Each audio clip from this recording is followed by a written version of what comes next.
A woke film critic says that Avatar 2 is cultural appropriation, and the LAUSD is bragging about a 4.5% increase in graduation rates. All of that and more here on The Bald Brad Show.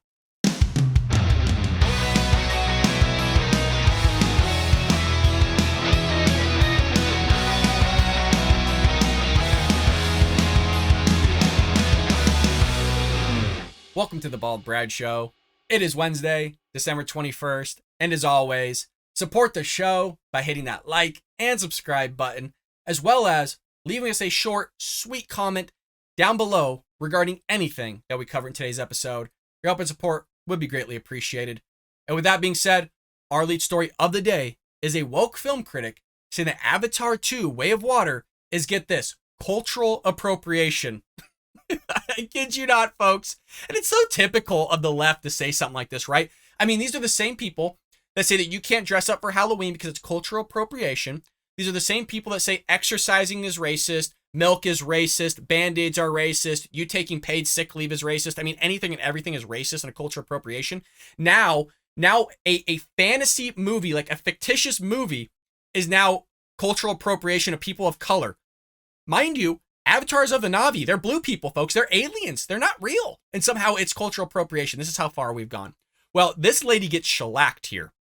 Woods, who writes for the Philadelphia Tribune and sometimes for NBC, called out James Cameron's Avatar, The Way of Water, because of white actors playing the roles of the fictional native alien race of Na'vis who are blue.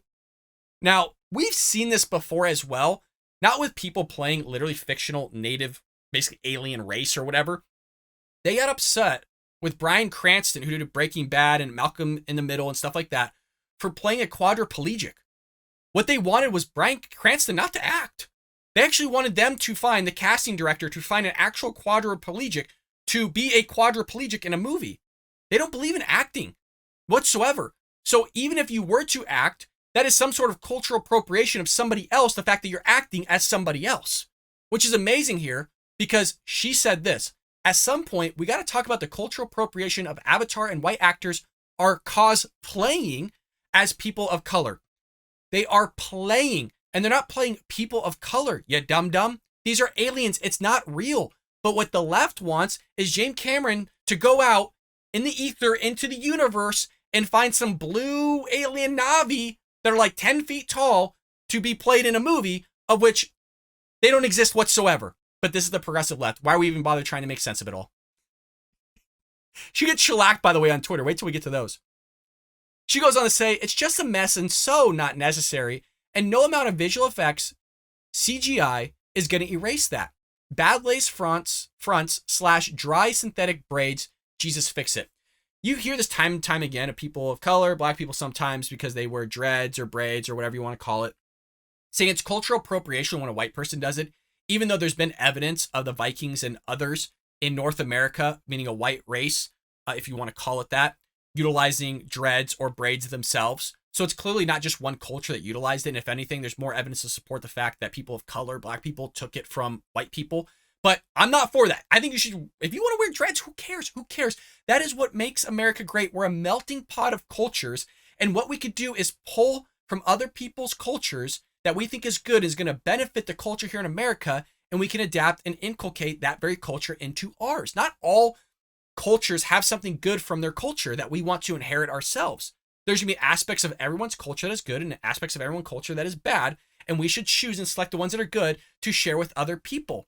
But you have these woke progressive leftists that get all up in arms about it and get all freaking foo-foo on this whole fictitious stuff or cultural appropriation or race this, race that. And it's head spinning. And what's even more mind blowing is these are the same progressive leftists. They're all about diversity and inclusion and bringing everybody together, but yet they're not.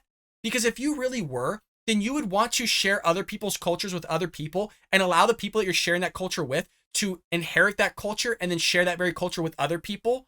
So you're not that inclusive of your saying, or you're not that diversified in terms of what you're pushing and saying. So it's all BS.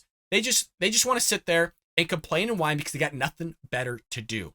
Well, after the film and TV critic was mocked for comparing the blue aliens in the fictional film to people of color, Woods locked her Twitter account and made it private. However, several outlets caught the remarks before responses to her account were limited. And I got to show you these folks. These are too good. You had Andrew Kerr saying James Cameron didn't even try to find native blue people to play these roles. Another joked in his tweet, it's true, it's disgusting James Cameron didn't cast any actual Na'vi actors in a movie about the Na'vi.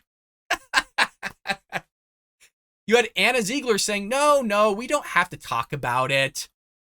Dan O'Donnell, only 9-foot-tall blue aliens can play 9-foot-tall blue aliens in movies, apparently. Exactly what I was saying. Well, when you're so woke, you start grouping made-up aliens in with actual people of color, another writer wrote. Like, this is so offensive, what the heck? I mean, it's not a shock that they're doing this now. They have nothing more to complain about. We have it so good in America that this is what people have to complain about now, is that somehow white people playing aliens is going to be correlated to people of color, which I can understand because of the way that James Cameron made the first one and Native Americans and blah, blah, blah. But boy, oh boy, is this still a stretch and kind of an idiotic thing to post. Quote, at some point, we got to talk about how wokeness and people like Kathia Woods are ruining the entertainment industry with takes like this. I mean, not just takes like this, but literally the fact that the entertainment industry is not hiring basically white people right now. I'm part of the Screen Actors Guild, folks. I don't talk about that a lot here on the show. I was literally told by one of the top agencies in the world that we're not going to take anybody or even bother having you audition. Not that I'd be even worthy of auditioning for it, but I know somebody that works there, because they're not taking any white people, basically, because nobody wants to hire any white people because, you know, it's been so saturated in the market and, you know, all this woke stuff's happening. As long as, if you were trans and white, oh boy, would they take you. If you were trans, white, and a small person, you're definitely being taken. But if you're just a cis white person, no way. No way. People so bitter they cannot enjoy a fantasy film and its message. Americans and their rabid race politics infecting the Western world. It's a destructive ideology. It really is, because rather than bringing people together and, like I said, sharing in other people's cultures, you're really just tearing people apart and not allowing people to share in other people's cultures, which it's creating division at the end of the day. Now, it's kind of ironic about creating division because I rip the Democrats day in and day out, but I would love for the Democrats and the Republicans to really share in our Constitution together. But the problem is the Democrat Party doesn't want to share in our founding values or our Constitution, at least so it appears, because they're trying to chisel away at our Second Amendment right and our First Amendment rights. And they can't say they're not. I mean, literally, you had Joe Biden himself saying he wants to sit there and get rid of semi-automatic weapons. That's virtually all weapons. How are you not saying that you want to get rid of the Second Amendment? So it's an ideology that is, yes, it's infecting the Western world. It's very cancerous and it's very destructive. Quote, come on, you must know this is ridiculous, right? It's a sci-fi movie. Another added. We know the inspiration behind it, but it doesn't represent them. These are supposed to be blue aliens, nothing more, nothing less. But the thing is, they're going to read into things. They're going to go further they can because they need something to complain about. They need something against this system of oppression to go against, even though the system of oppression does not exist. I'm not saying there aren't people out there that are going to oppress you. There definitely are. There's always going to be jerks and a-holes out there. I mean, there's the same thing if it happens to me, and I'm a white guy. There's people that oppress people all the time, but it's not a systematic thing. It used to be. Not anymore. Not in 2022, going into 2023. But they have to push something, folks. They have to push a narrative out there, because if they don't, if they're not able to play the victim, then all their failures is based upon themselves rather than the system of supposed that they say exist, of which it doesn't exist. So really, the only victim out there and oppression that's being caused is of themselves. And when they have to realize that and actually take in personal responsibility, their whole worldview is completely shattered. So that's why they have to do things like this. Let me know what you think about this in the comments below. This one was kind of fun. I hope you guys enjoyed it. Moving into our next segment of the day. This one is kind of a little of a browbeater, folks. One that you may or may not agree with, but we're about to see. If you haven't already, hit that like and subscribe button. Also, leave us a comment down below. It really does support the channel and forces the YouTube algorithm to send our videos out to new viewers who haven't seen our content or our channel. Well, the LAUSD, the Los Angeles Unified School District, basically the second or the largest school district, I think the other one is New York, reports record-setting 4.5 increase in graduation rates from previous school year. Now, you might be going, oh, that's awesome. Many of you know I'm an educator myself, so I'm about to say some things that you may or may not agree with, which is okay. We're always going to say things that, you know, I'm going to agree with you on some things. I'm going to disagree with you on some things. That's just how the world works. Doesn't mean we can't get along here. Well, the Unified School District, LAUSD, is reporting a record-setting graduation rate for the 2021-2022 school year. The district says that 86% of high school students completed their graduation requirements heading to college or into a career. It's not as it seems, you guys. So hold on, I'm about to break it down for you. That's a 4.5% increase over the previous year and a 7% jump from 2019. It sounds great. You're going, oh, that's awesome. People are graduating high school. When I tell you why this is not what it seems, it's going to make sense as why there's a 4.5% increase. Quote, "We are confident that early signs of success are beginning to manifest from the 2022-2026 strategic plan, and our vision of transforming Los Angeles Unified into a premier urban district in the nation is being actualized." Quote, "The Los Angeles Unified School District community has demonstrated an indefensible resiliency in the face of challenges from the pandemic, and this latest data point validates the progress we are making." And forgive me, folks, I didn't zoom in on the writing here, so I'm having to squint. I'm supposed to wear glasses.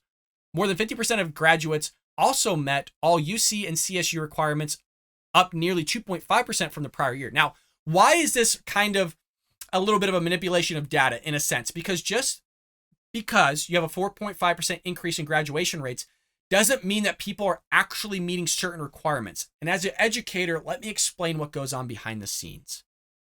The new A is probably a B minus. A B minus is probably a C minus, and a C minus is probably a D minus, and a D minus is probably like really an F. I mean, folks, you pretty much have to just show up to school and tie your shoes to graduate and get a C. I mean, the length that teachers have to go to now just to get somebody to pass is crazy. Let me do another analogy for you. School has changed a lot since you and I went to school. You know, we'd walk in, take our notes, listen to the teacher, go home, do a ton of math problems and all this other stuff, and actually, push ourselves to learn and things like that. You might have 30 problems in one night. Math is no longer that scenario. You might get 5 problems, you might get 10 problems. Sometimes, maybe going crazy nowadays, 20 problems a night, if that. And some schools are doing away with homework altogether. And some of you might be like, "That's great, that's awesome." No, it's not. No, it's not. There's ramifications to not doing all these things. And I'm telling you as an educator, it doesn't mean I know everything, but there are things that we need to utilize within our education system to help people be productive and actually learn the material and transfer it from factual knowledge to procedural fluency to problem solving. And they're not able to do that, folks. They're not able to do that. We have people graduating that are reading at basically like a middle school grade level. Overall, just 37% of 12th graders reached or exceeded the academic preparedness benchmarks for both math and reading, folks. Basically 1/3. You got to really lower that number because it's also exceeding.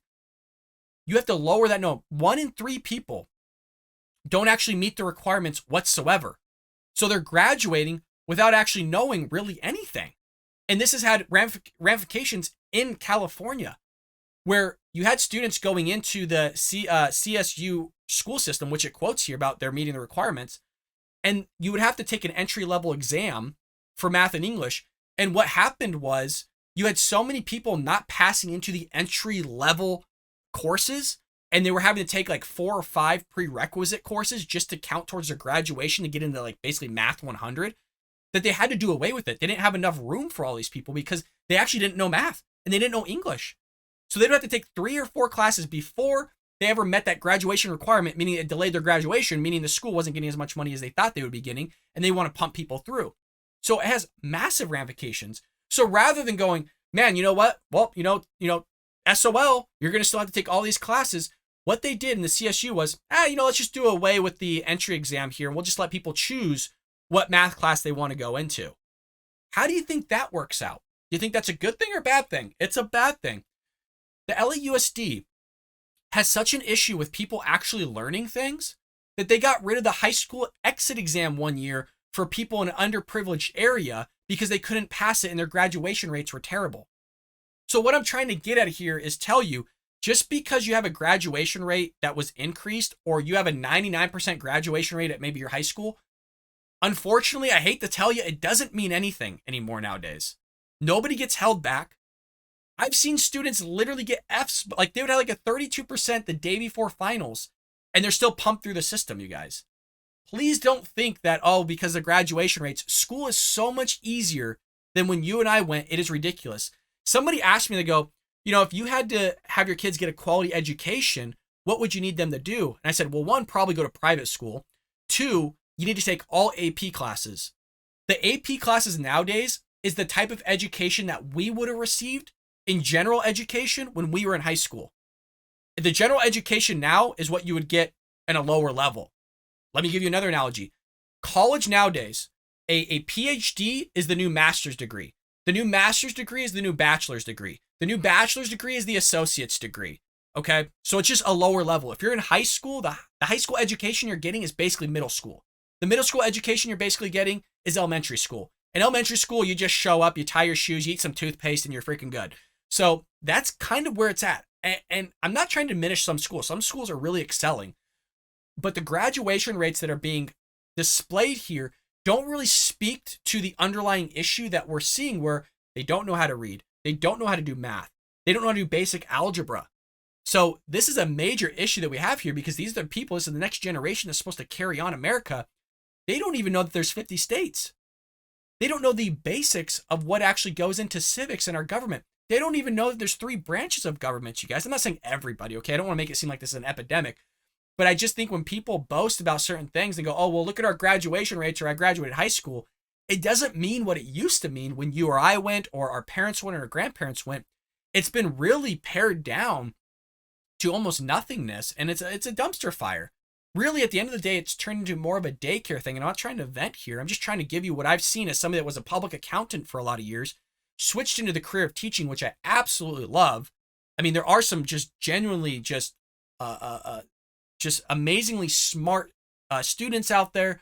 So please don't feel like I'm trying to diminish our education system. It has a lot of work to be doing, but it is not the same. And I think a lot of parents don't realize really what goes on behind the scenes in our education system of kind of just getting these kids through, regardless of them learning something or not learning something. I mean, you can have kids take an entire final and just show that they literally did not learn anything.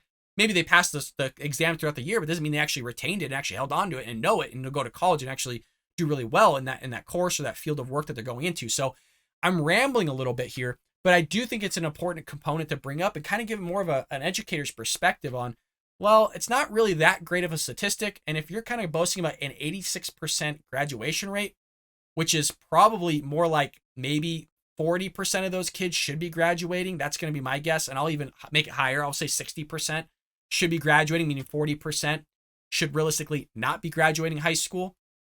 You know, that's my 2 cents, but I want to have more of a conversation about this in the comment section below. Really, let me know what you think about this. Was I being too harsh? Am I just giving you the reality of what I'm seeing, which honestly, that's just what I'm doing. You know, let's have a really good discussion here between Republicans and conservatives down in the comment section below. What do you think of high school nowadays?